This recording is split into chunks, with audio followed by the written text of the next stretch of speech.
ప్రజలు ఓట్లేసి గెలిపించింది అసెంబ్లీ మీద అలగడానికో, మైకు ఇస్తేనే అసెంబ్లీకి వెళ్తానని మారం చేయడానికో, ఇంట్లో కూర్చుని మైక్లో మాట్లాడడానికో కాదని ఏపీసీసీ అధ్యక్షురాలు షర్మిల మాజీ సీఎం జగన్పై మండిపడ్డారు. ప్రతిపక్ష హోదా ఇస్తేనే అసెంబ్లీలో అడుగు పెడతాననడం జగన్ అజ్ఞానానికి నిదర్శనమని ట్విట్టర్లో విమర్శించారు. మీ స్వయం కృతాపరాధం ప్రతిపక్ష హోదాకు దూరం చేస్తే ఆ హోదా ఇస్తేనే అసెంబ్లీలో అడుగు పెడతా అనడం అవివేకం. ప్రభుత్వ వైఫల్యాలపై ప్రజా గొంతుకయ్యే అవకాశం వైకాపాకు ప్రజలు ఇస్తే ప్రతిపక్ష హోదా ఇస్తేనే అసెంబ్లీకి వస్తా అనడం సిగ్గుచేటు. ఇప్పటికైనా అసెంబ్లీకి వెళ్ళండి. ప్రభుత్వ వైఫల్యాలపై నిలదీయండి. ఆ ధైర్యం లేకుంటే వైకాపా శాసనసభాపక్షం మొత్తం రాజీనామా చేయండి. అప్పుడు ఇంట్లో కాదు, ఎక్కడైనా కూర్చొని తాపిగా మాట్లాడుకోండి అని ఘాటుగా విమర్శించారు.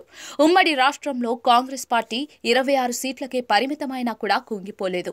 మీలా హోదా కావాలని మారం చేయలేదు.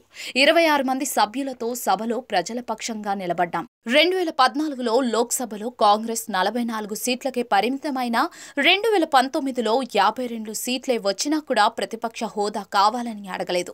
హోదా లేకున్నా కూడా రాహుల్ గాంధీ, మల్లికార్జున ఖర్గే ప్రజా సమస్యలపై వాణి వినిపించారు అని షర్మిల గుర్తు చేశారు. జగన్మోహన్ రెడ్డి గారి వైసీపీ నాయకులైనా అసెంబ్లీకి వెళ్లే ధైర్యం లేకపోతే రాజీనామా చేయాలి. జగన్మోహన్ రెడ్డి గారైనా వైసీపీ నాయకులైనా అసెంబ్లీకి వెళ్లే ధైర్యం లేకపోతే రాజీనామా చేయాలి.